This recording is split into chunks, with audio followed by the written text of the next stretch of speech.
بسم اللہ الرحمن الرحیم والصلاة والسلام علی سید الانبیاء والمرسلین محمد وآلہ واصحابہ واہل بیتہ اجمعین الی یوم الدین۔ جناب عمر رضی اللہ تعالی عنہ جو کہ رسول اللہ صلی اللہ علیہ وسلم کے سسر بھی ہیں، ان پر ایک الزام دائر کیا جاتا ہے کہ غزوہ احد کے موقع پر میدان جنگ کو وہ چھوڑ کر بھاگ گئے اور پیٹھ پھیر کر چلے گئے۔ اب ہوتا یوں ہے کہ تاریخی روایات اور صحیح روایات اور سیاہ ستہ کی روایات کو اکٹھے کیا جائے تو رطب و یابس ملتا ہے۔ رطب و یابس مطلب کہ صحیح روایات میں کچھ اور ملتا ہے اور جو کمزور اور تاریخی روایات ہیں ان میں کچھ اور ملتا ہے۔ تو ایک خاص طبقہ ان تاریخی روایات کو لے کے یہ کہتا ہے کہ جناب عمر وہاں تھے ہی نہیں، وہ مدینہ پہنچ گئے تھے، فلاں تھے۔ حالانکہ جو احادیث مبارکہ ہیں صحیح ہیں، ان میں تو حضرت عمر رضی اللہ تعالیٰ عنہ رسول اللہ صلی اللہ علیہ وسلم کے پاس ہی ملتے ہیں۔ تو غزوہ احد 3 ہجری میں ہوا اور یہ غزوہ بدر کے بدلے میں ابو سفیان نے جو ہے وہ شروع کیا تھا کہ ہم بدلہ لینے آ رہے ہیں۔ آگے در منصور کی ایک خاص روایت کو یہ خاص طبقہ جو ہے دلیل بناتا ہے کہ جناب عمر رضی اللہ تعالیٰ عنہ نے ایک مرتبہ خطبے میں یہ آیت پڑھی، ان الذین تولوا منکم یوم التقى الجمعان، کہ بے شک وہ لوگ جو پیٹھ پھیر کے بھاگ گئے جمعان، دو جماعتوں کے ملنے کے دن، یعنی احد کے دن۔ یوم الفرقان غزوہ بدر کو کہا گیا قرآن عظیم میں، اور یوم التقى الجمعان غزوہ احد کو کہا گیا ہے۔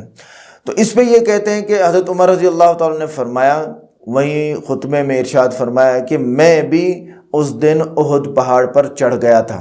یہ بات بالکل ٹھیک ہے، در منصور میں ہے۔ اب جب آگے ہم دیکھتے ہیں کہ مہاجرین اور انصار، 7 مہاجرین اور 7 انصار وہ ہیں جو رسول اللہ صلی اللہ علیہ وسلم سے جدا ہی نہیں ہوئے۔ ان کے نام یہ ہیں حضرت ابوبکر، عمر، علی، طلحہ، عبد الرحمن ابن عوف، زبیر اور سعد ابن ابی وقاص رضی اللہ عنہم اجمعین۔ یہ وہ حضرات ہیں جو جدا ہی نہیں ہوئے۔ پھر آپ صلی اللہ علیہ وسلم نے جب مشرکین کے ہاتھوں مسلمانوں کو شہید ہوتے دیکھا تو آواز بلند فرمائی، لوگو ادھر آ جاؤ۔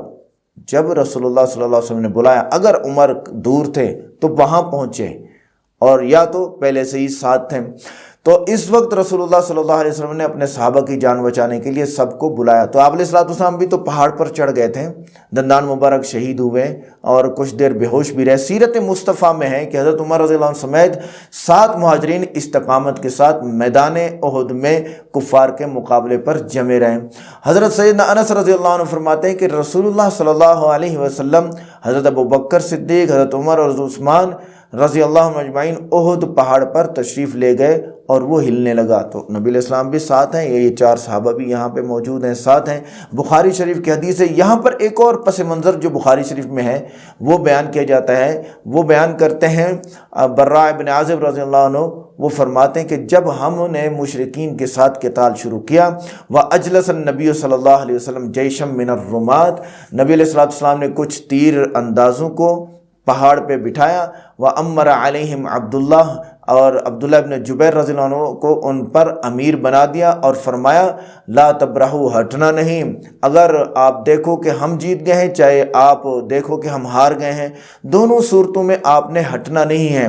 تو پھر وہ براء بن عازب فرماتے کہ جب ہم نے لڑائی شروع کی، یہاں تک کہ کافروں کی عورتیں بھاگیں، پہاڑوں کی طرف چڑھنا شروع ہوئیں اور انہوں نے اپنے ٹخنے، یعنی وہ جو ان کی کپڑے تھے ان کو اوپر اٹھا کے ان کے ٹخنے ننگے ہو گئے اور ان کی پاجیبیں تک نظر آ رہی تھیں۔ تو اس وقت صحابہ نے کہا غنیمت غنیمت، مال غنیمت لے لو، مال غنیمت لے لو۔ عبداللہ ابن جبیر رضی اللہ عنہ نے ان کو فرمایا کہ نبی علیہ السلام نے مجھے فرمایا کہ یہاں سے نہیں ہٹنا، تو انہوں نے اس بات کو نہیں لیا، اور جب نہیں لیا تو پھر ان کے چہرے اللہ تعالیٰ نے پھیر دیے۔ پھر یہاں فرمایا فَأُصِيبَ 70 قتیلاً، 70 صحابہ شہید ہو گئے۔ ابو سفیان سامنے آیا اور اس نے کہا کہ اب یہ ہوا تھا نا کہ اعلان ہو گیا یا لوگوں میں افواہ پھیل گئی کہ حضرت محمد صلی اللہ علیہ وسلم نعوذ باللہ شہید ہو گئے، تو اس وجہ سے ابو سفیان نے پوچھا کہ کیا محمد صلی اللہ علیہ وسلم زندہ ہیں؟ تو نبی علیہ السلام نے فرمایا کوئی جواب مت دے۔ پھر ابو سفیان نے کہا کہ ابو قحافہ کے بیٹے یعنی ابوبکر صدیق رضی اللہ عنہ زندہ ہیں؟ نبی علیہ السلام نے فرمایا آرام سے بیٹھو۔ پھر اس نے یہ کہا کہ کیا عمر ابن خطاب زندہ ہیں؟ تو نبی علیہ الصلوۃ والسلام نے اس وقت تو کوئی بات نہیں فرمائی۔ تو ابو سفیان نے کہا کہ یہ سارے کے سارے قتل کر دیے گئے ہیں، حالانکہ یہ اگر زندہ ہوتے تو یہ جواب دیتے۔ عمر رضی اللہ تعالیٰ عنہ سے برداشت نہ ہوا اور آواز سے کہا کہ تم جھوٹے ہو اے اللہ کے دشمن، اللہ تعالیٰ تمہیں رسوا کرے گا۔ ابو سفیان نے کہا کہ آلو حبل، یہ حبل کا نعرہ لگایا، حبل ان کا جو بت تھا اس کا نعرہ لگایا، اور فرمایا نبی علیہ الصلوۃ والسلام نے کہ اس کو جواب دو، اب اس کو جواب دو۔ تو صحابہ نے عرض کیا کہ اب ہم کیا دیں جواب؟ تو رسول اللہ صلی اللہ علیہ وسلم فرمایا قولوا اللہ اعلی و اجل، کہہ دو کہ اللہ سب سے اونچا ہے، سب سے بلند و بالا ہے۔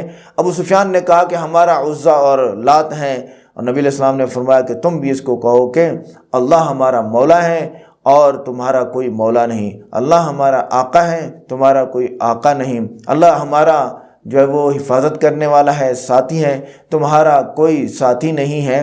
ابو سفیان نے بدر کے دن کی جنگ کے بدلے میں یہ سارے کا سارا بدلہ لیا تھا۔ تو ان روایات میں صاف واضح ہے کہ حضرت ابوبکر صدیق رضی اللہ عنہ اور حضرت عمر اور عثمان رضی اللہ عنہ رسول اللہ صلی اللہ علیہ وسلم سے جدا نہیں ہوئے۔ اگلی جو اہم بات ہے وہ بیان کرنے والا ہوں، وہ اللہ تعالیٰ نے فرما دیا سورہ آل عمران میں کہ ہم نے ان سب کو معاف کر دیا۔ جو لوگ میدان جنگ میں پیٹھ پھیر کر تھوڑی دیر کے لیے ایک طرف ہو گئے تھے، ہوا تو یہی تھا نا کہ ایک طرف تو جب خالد بن ولید رضی اللہ عنہ تشریف آئے اور اس وقت مسلمان نہیں ہوئے تھے، اور انہوں نے آ کے مسلمانوں پر واپس حملہ کیا، تو کچھ مسلمان نبی علیہ الصلوۃ والسلام کے ساتھ ایک طرف چڑھے، کچھ مسلمان ایک طرف گئے، کچھ ایک طرف گئے۔ تو یوں تو ہوا ہے، اس میں تو کوئی شک نہیں ہے، اور یہ طبعی بات ہے۔ ہم اور آپ ہوتے تو کیا ہم نہ بھاگتے؟